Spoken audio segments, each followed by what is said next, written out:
Right, so what I want to talk about today is how to price your books.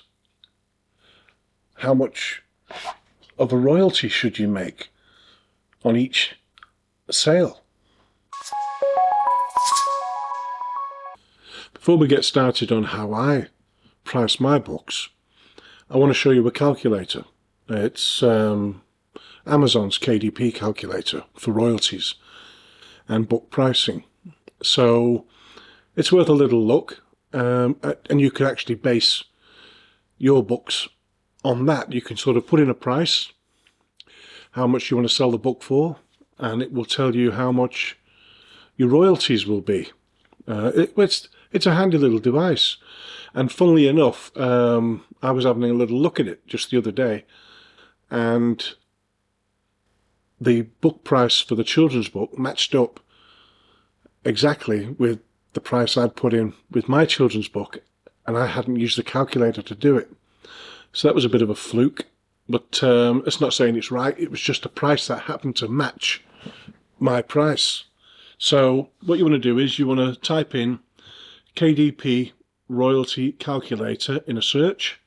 Now, the reason I'm telling you to do this rather than go through KDP's own platform and your account is because you might not have an account.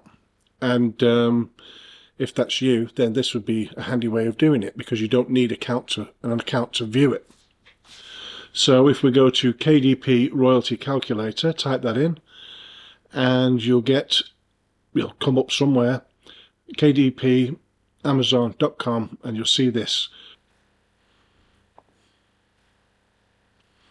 And it opens up into this. Now, as you can see, I'm not signed in here. It shows. So it's let me use this calculator. And there's resources and all kinds of things. It's a great place to be once you've got into this area. It's basically the help zone. So anyway, there it is. That's the name of it. And we're choosing paperback to test this out. We'll go with black and white. We'll go for a page count of 120. That's basically for journals and things like that. Line journals, notebooks, blank books. So what we're looking at here is Amazon.com, and if you can choose whichever market they have available there, and we'll put in a list price of $5.99, and underneath here are royalties. So the list price is $5.99. The minimum list price is $3.82, so we could get right down to that price if we wanted to for this book for zero royalties, no doubt, or very little. But it could be a way to advertise or push your book to try and get it out there and then up the price maybe later on, which people do. Printing, $2.29, and that's Amazon's part plus whatever else they do with distribution and everything else. And estimated royalty is $1.30. So you can mess about with that. You could change that to $4 just to see what would happen and calculate, and your royalty would be 70 cents. So yeah, that's just one way of doing it. Well, this is something that really can confuse a lot of us a lot of the time. Even now, I'll create a book and I'll have to give it some thinking about what market is it going, what genre is it, what niche is it going in, who am I targeting really, age group. There's all kinds of variables. How many pages are in it? Is it colour? Because that's put the price up. There's all kinds of things. What's selling well at the moment? Should I be competing with them? Should I be at the same price as those other books? There's a lot of things go into it. But what I try to do is I try to group my prices. So let's say, for instance, children's books and children's picture books, for example. And now I'll have all those at a set price.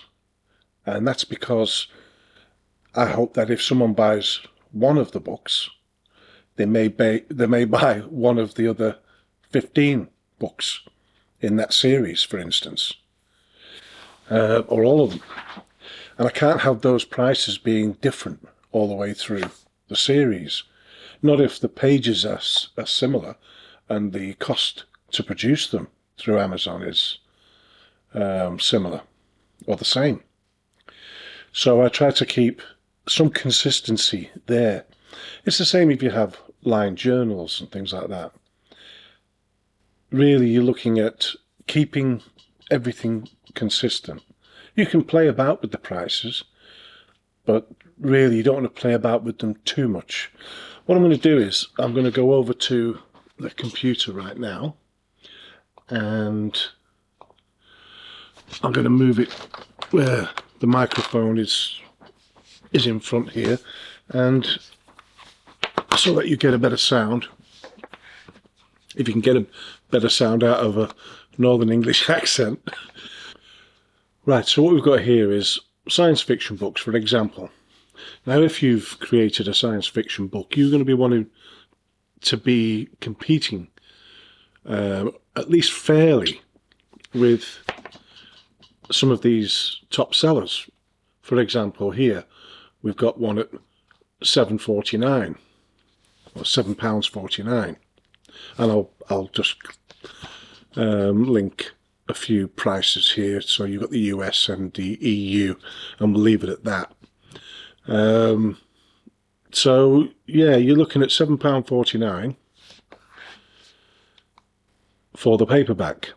Now, when you price an ebook, now ideally what you want to do is look at 2/3 of the price, but try to round everything up. You can go up to like £7.49, or you can go £7.99, or for an ebook. For a paperback that's selling anywhere between £7 and £10, you've got to be looking at £4.99 for an ebook.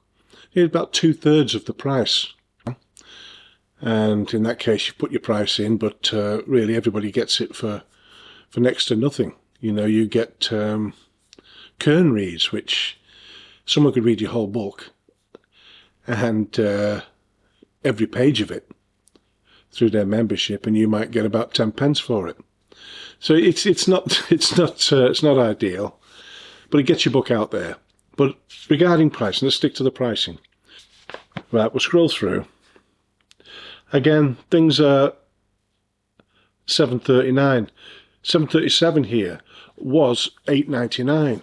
Now, if we go back up again, and we can see here the other book was $8.99, and another book was $12.14. Now, you see what happens here is they've originally put that price up, more than likely, at $8.99. And over time, Amazon's reduced that price. But they've not reduced the royalties.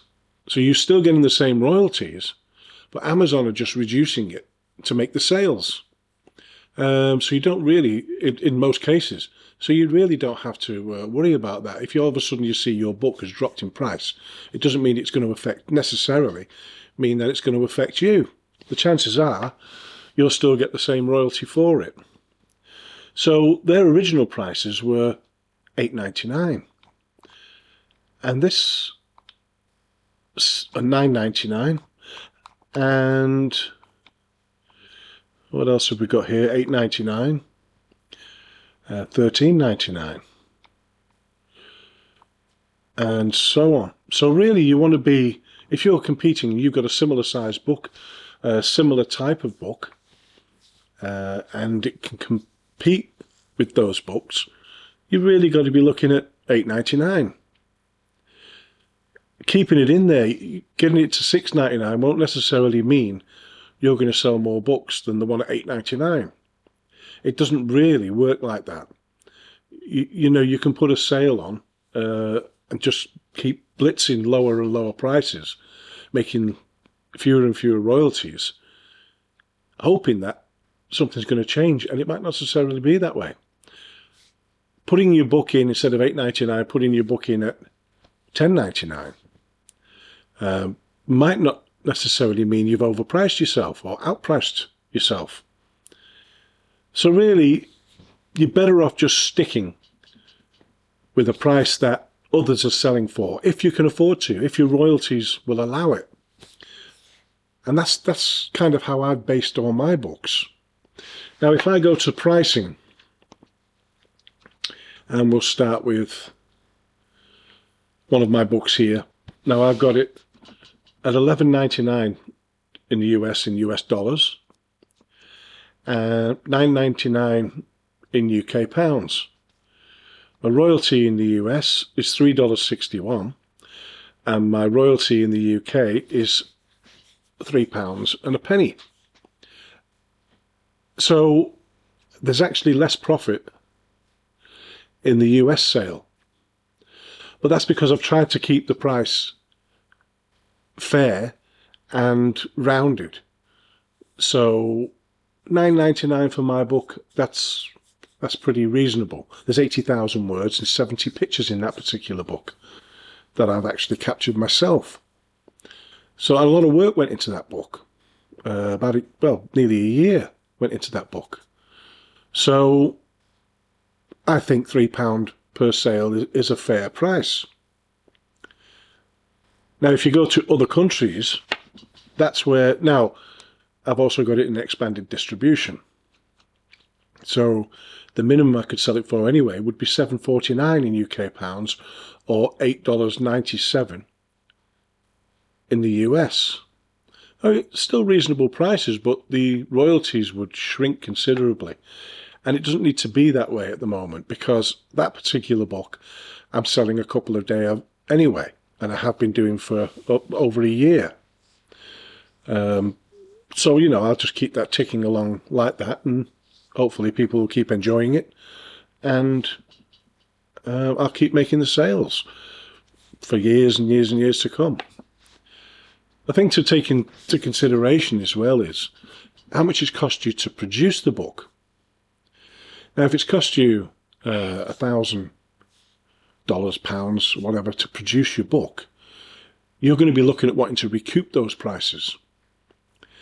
And you could outprice yourself by thinking about that. Forget about how much it's cost you to produce the book.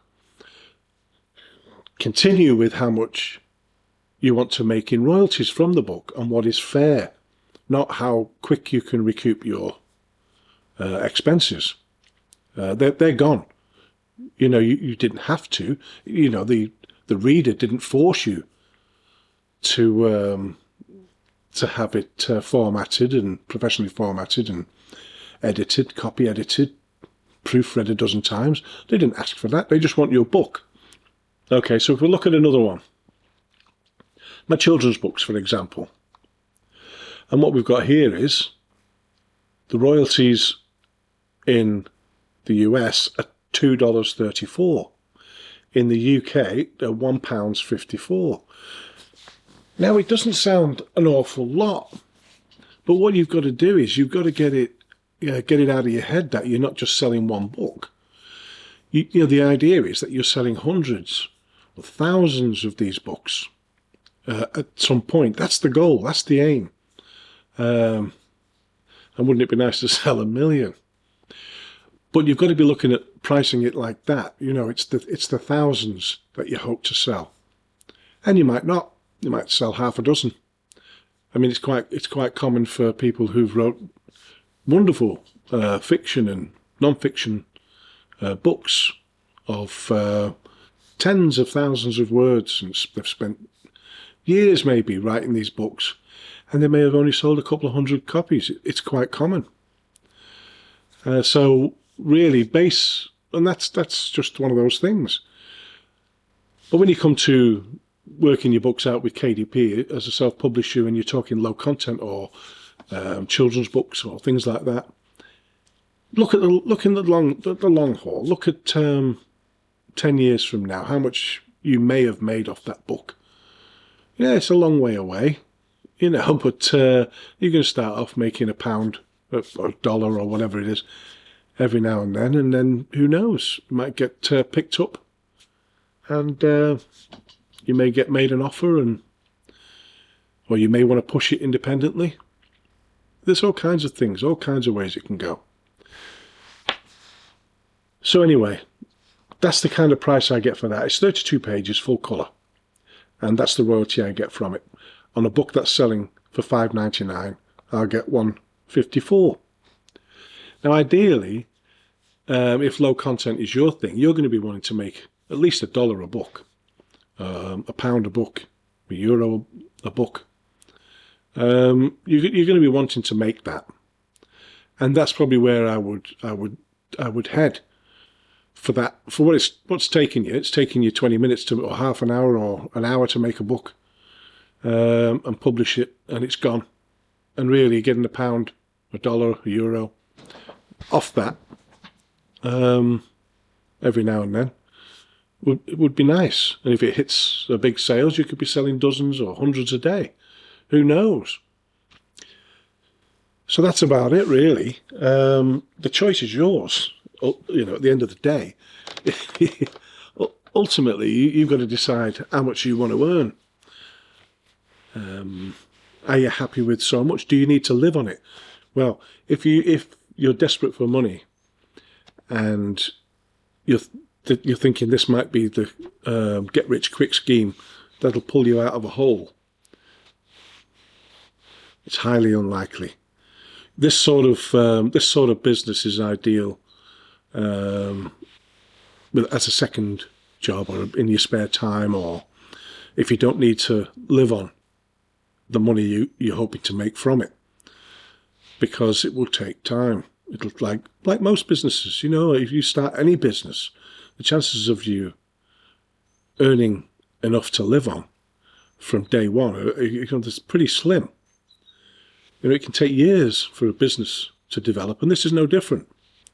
Putting your prices fairly and reasonably, but put them in whatever you want, really. I'm just telling you how I think you should go, and see how you get on.